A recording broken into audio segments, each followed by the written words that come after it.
गांधी ने कर्नाटक में कांग्रेस के चुनाव जीतने पर 2 साल तक स्नातकों के लिए 3,000 रूपए और डिप्लोमा धारकों के लिए 1,500 रूपए का मासिक बेरोजगारी भत्ता देने का वादा किया।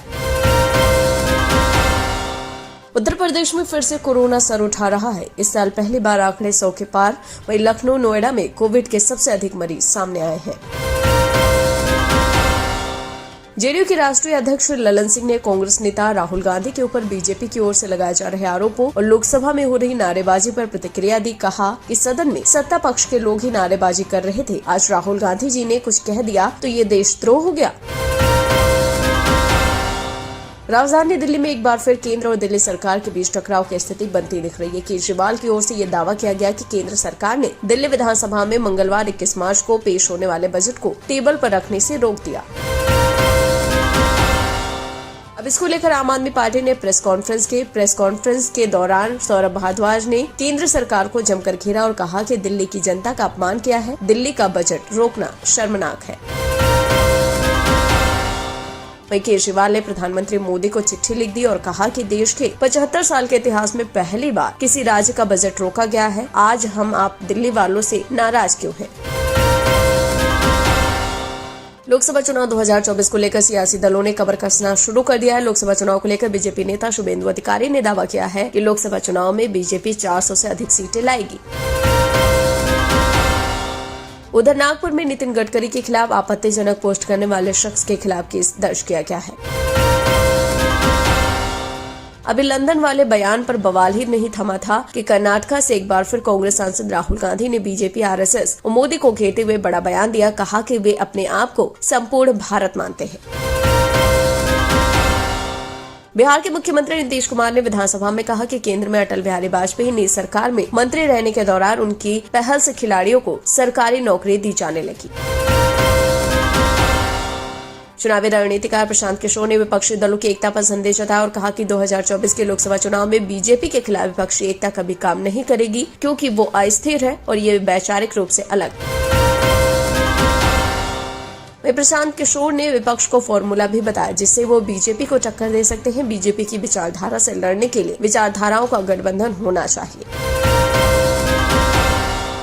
बिहार के शिक्षा मंत्री चंद्रशेखर ने अब जातिवाद को लेकर सवाल उठाए। कहा कि देश में जाति व्यवस्था के लिए हमारे पूर्वज जिम्मेदार हैं। झूठे हिंदू शासन और राष्ट्रवाद से बचना होगा।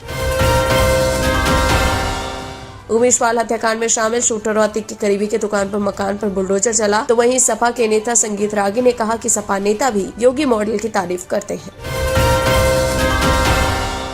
केरल के आर्क बिशप द्वारा भाजपा को लेकर दिए गए बयान पर विवाद गहराने लगा। बिशप ने कहा कि चर्च में विश्वास करने वाले बीजेपी की मदद करेंगे और राज्य से अपना पहला सांसद चुनेंगे।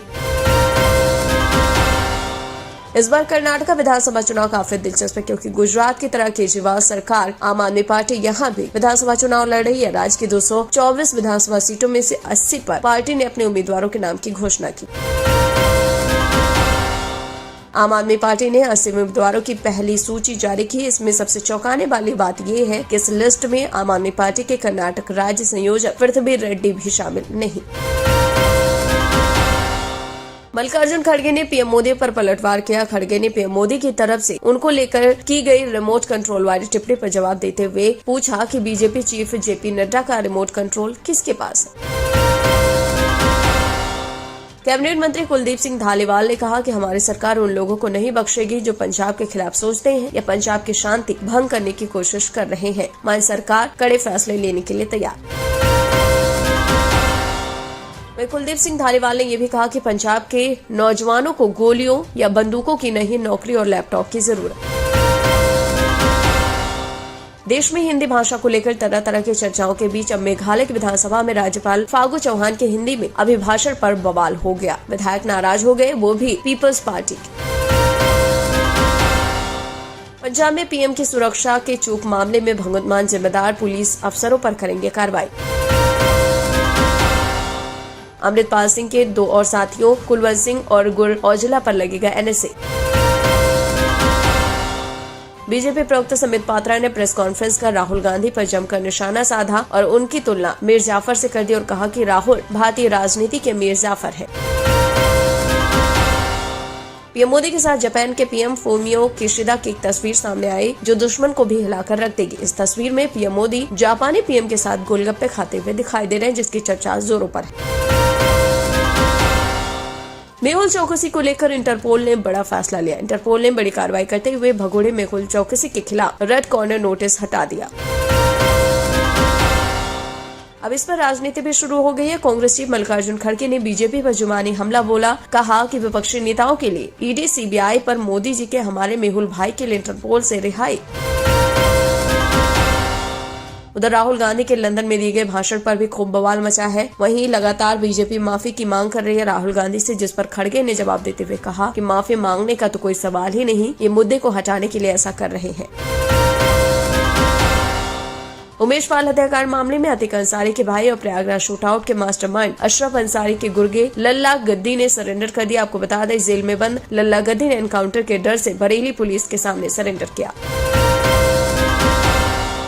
दूसरी ओर मनीष सिसोदिया की मुश्किलें खत्म होने का नाम नहीं ले रही। कोर्ट ने सिसोदिया की न्यायिक हिरासत 14 दिन और बढ़ा दी। उत्तर प्रदेश के लखीमपुर खीरी के रहने वाले एक बच्चे का वीडियो वायरल हो रहा है, जिसमें वो पिता की मौत के बाद रोते हुए सवाल करता है योगी आदित्यनाथ सरकार से कि आखिर कैसे 10 मिनट में लखीमपुर से लखनऊ पहुंच जाएंगे।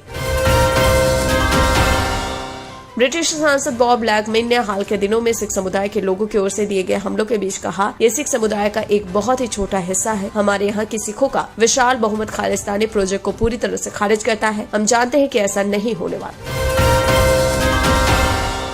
गुजरात में मौसम ने करवट ले ली है। अगले 3 से 4 दिनों तक यहाँ भारी बारिश की संभावना। उधर यूक्रेन को $350 मिलियन के हथियार और भेजेगा अमेरिका।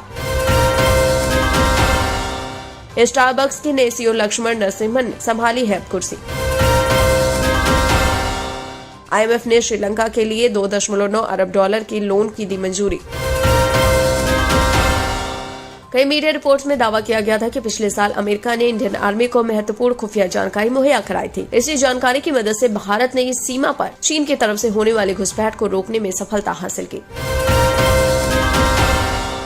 अब व्हाइट हाउस ने इस सवाल के जवाब में खबर की पुष्टि करने से इनकार कर दिया। कहा कि वो इस दावे की पुष्टि नहीं कर सकते कि अमेरिका ने भारत को चीन के बारे में कोई खुफिया जानकारी दी थी। फ्रांस में पेंशन सुधार योजना के खिलाफ विरोधों का प्रदर्शन का सिलसिला जारी है। कई शहरों में पुलिस और प्रदर्शनकारियों में झड़प भी देखी जा रही है। भारत में खालिस्तान समर्थक यूजर्स के कई ट्विटर अकाउंट ब्लॉक कर दिए गए। कनाडा के पॉलिटिशियन और लॉ मेकर जगमीत सिंह का ट्विटर अकाउंट बैन किया गया।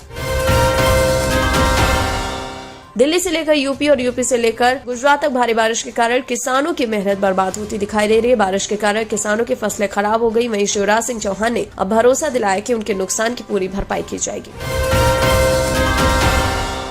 अमृतपाल पर एक्शन को लेकर खालिस्तानी समर्थकों का बवाल। अब तक 4 देशों में प्रदर्शन, यूएस एम्बेसी में भी तोड़फोड़ की। स्वर्णिम गुजरात विधायक प्रीमियर लीग 2022-23 के नाम से टूर्नामेंट का आगाज सोमवार से ही हो गया। इसमें 10 टीमें हिस्सा ले रही, जिसमें 9 टीमें विधायकों की जबकि 1 टीम मीडिया की होगी। विधायकों के इस टूर्नामेंट में मुख्यमंत्री भूपेंद्र पटेल भी खेलेंगे। बिलासपुर में कोरोना से महिला की मौत हो गई। अंतिम समय में जांच हुई तो स्वास्थ्य कर्मी भी पॉजिटिव पाया गया। 22 मार्च से यानी आज से नवरात्रि की शुरुआत हो गई है। पहले दिन कलश स्थापना के साथ ही मां शैलपुत्री की पूजा होगी। वहीं कोरोना को देखते हुए एहतियात बरतने की सलाह दी गई है। बीजेपी विधायक बचौल बोले कि सीएम का हेल्थ कार्ड जारी हो। एक प्रश्न को ढूंढने में उनको 30 सेकंड लगा। कहा कि नीतीश कुमार को अब संन्यास ले लेना चाहिए। वहीं बचौल ने आगे ये भी कहा कि नीतीश कुमार विस्मरण का शिकार हो चुके हैं। ये भी कहा कि वो तेजस्वी यादव प्रधानमंत्री और मुख्यमंत्री बनने की चाहत रखते, लेकिन होना कुछ नहीं है। बिजली विभाग के एसडीओ रविंद्र प्रकाश गौतम को अपने दफ्तर में ओसामा बिन लादेन की तस्वीर लगाना भारी पड़ गया। सेवा से बर्खास्त कर दिया गया। बता दें, वो कहते थे कि लादेन को बेस्ट इंजीनियर। भोपाल में खुला देश का पहला हेयर ड्रेडलॉक स्टूडियो। यहाँ संवारी जाती है अब संतों की जटाएं। मुंबई उच्च न्यायालय ने सरकारी नौकरियों और शिक्षा में ट्रांसजेंडर के लिए आरक्षण को लेकर महाराष्ट्र सरकार की योजनाएं तय करने वाली समिति को रिपोर्ट पेश करने के लिए 3 महीने का वक्त दिया है।